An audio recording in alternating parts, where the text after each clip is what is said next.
The problem we're going to investigate is how do we find the slope of a tangent to a curve? So, alright, here's some random curve, y equals function x. And I want to find the slope of this blue line, k. Now, normally when we want to find the slope of a line, we'd use a slope formula.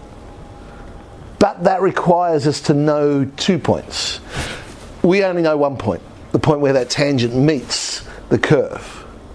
Another way we did slope was knowing the angle that it makes with the x-axis. Well, we don't know that, so we can't use that idea either. So, alright, we need to investigate a bit further. If I did know a second point, well, I know the equation of the curve. So, in fact, I know any point on that curve, so there's Q.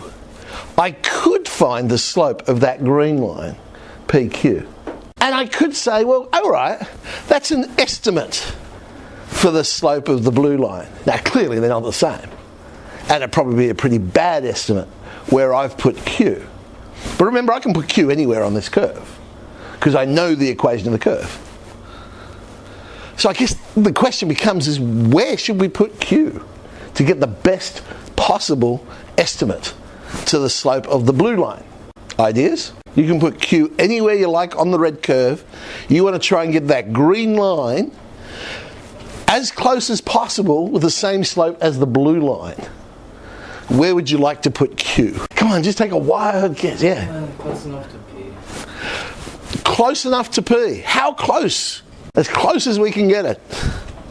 But yes, logically, the closer we get Q to P, the better that estimate's going to be. So ideally, if they were the same point, we'd get an exact value. And that's where the idea of limits becomes, because obviously they can't be the same point. So we're going to investigate what happens as the gap between them approaches zero. Just blow the curve up there, see, expansion. So I know the coordinates of P are going to be x, function x. I'll call the coordinates of Q x plus some little amounts. And the y value then would be what I get when I substitute that into the function x plus h. So our slope of PQ, difference in the y values over difference in the x values. And here's our problem. We end up with h on the bottom. And say we'd love h to be 0, but obviously that's impossible. So if we look at the limit as that gets close, because as it gets closer and closer to 0, that's going to get closer and closer to the exact value of the blue line, the slope of the blue line. So that's going to be the slope of our tangent. If we can solve this problem, the limit as h approaches 0 of the difference in the y values over h. Okay. That is what's known as the derivative. The derivative of y with respect to x, because what that is saying actually is, how is the y value changing as the x value changes? That's what the slope is, if you think about it, because it's the difference in the y values over the difference in the x values. So how does y change as x changes? Different symbols we use. Probably the most common one is dy dx, and I think that came from, originally the d was a delta. You know how in science you use delta for change? So I think it probably comes from that, and that's how it ended up being a d. So we've got dy dx. Sometimes we use just a dash or an apostrophe or a prime. I think sometimes people call that. So y dash, it's saying that's the derivative of y. Or instead of writing y, function x. It's just a different way of writing y, I suppose. Or another way of doing it is simply saying, well, I'm going to differentiate what the actual function is with respect to x. So they're all different ways of saying the derivative. That's important. The derivative measures the rate of something changing. And this is why calculus is such an important idea. Because everything changes. And what it allows us to do is predict. And the power of being able to predict things is huge. It originally started, of course, when Newton was coming up with the idea, was to do with planetary motion. And they wanted to predict the position of the planets as time goes along.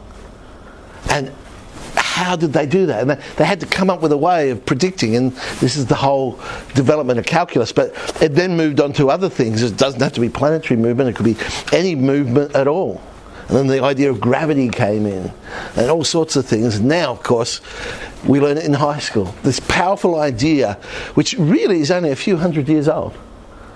But now we just learn it in high school. It's seen as one of the most powerful thoughts of the human mind over the past thousands of years.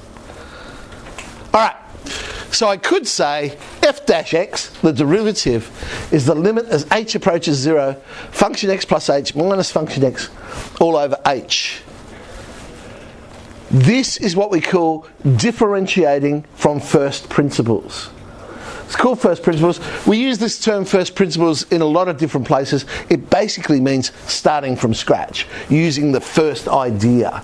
Let's build the answer. The reality is, and this is what I say, some people say, oh, this calculus is really hard. The reality is we don't end up differentiating from first principles. We will end up using first principles to come up with nice, neat formulas that we can use. But we need to know this idea of first principles so we can create the formulas. We're now going to differentiate y equals 6x plus 1. I picked that one because it's got a constant slope, so we know what the answer should be. Remember, this is measuring the slope of a graph. Well, this is a line. We know the answer should end up 6. So my function is 6x plus 1. Function x plus h, substitute in everywhere we see x, sub in x plus h. Now think back to last term when we started looking at functions and you had those crazy substitutions you had to do. Remember how many times they asked you to substitute in x plus h? What a common question it was. This is why. So our derivative, I'm now using the Dwight x notation, the limit as h approaches 0, I'll put in that function x plus h minus the function x all over h. What we should find is everything will cancel that doesn't have an h in it. And we're left with 6h on h. And we use the idea now of factorise and cancel. So I don't have the h on the bottom of the fraction. So I have the limit as h approaches 0 of 6. Well, 6 is always 6. It doesn't matter what h is. And so there it is. Our derivative is 6. The slope of that tangent, or the line, is 6. Of course, that would be a crazy way of working out the slope of a line, because it has a nice consistent slope. But if you're investigating a parabola, now clearly that tangent as you go around the parabola is going to be different depending on where you're looking at. So let's try it for this one. We've got the parabola x squared minus 5x plus 2, and we're going to investigate the point 1, negative 2. And we're actually going to find the equation of that tangent. But of course, in order to find the equation of a tangent, we need to know a point and a slope. So we're going to find the slope of the tangent. Okay, my function, x squared minus 5x plus 2. Function x plus h. Alright, everywhere there's an x, replace it with x plus h. I'll expand that out. Lovely. Let's put it into our formula. Function x plus h minus function x. And again, we should see anything that does not have an h in it, there should be a match somewhere that will cancel it out. On the top, I'm left with 2xh plus h squared minus 5h. I can factorise and cancel, or just simply divide everything by h, whatever you find quicker. We end up with 2x plus h minus 5. Now there is a spot to substitute in my 0. So as h approaches 0, that'll be 2x minus 5. That is not the slope of the tangent. That is the formula that allows you to find the slope of the tangent. Because the slope of the tangent, remember, will be different depending on the x value that we use. We're interested when x equals 1. So when x equals 1, the derivative is negative 3. That is the slope of the tangent at that particular point. Point slope formula. And then we can just find our equation like normal. And there's our equation of a tangent. So it's a brilliant idea. 7b,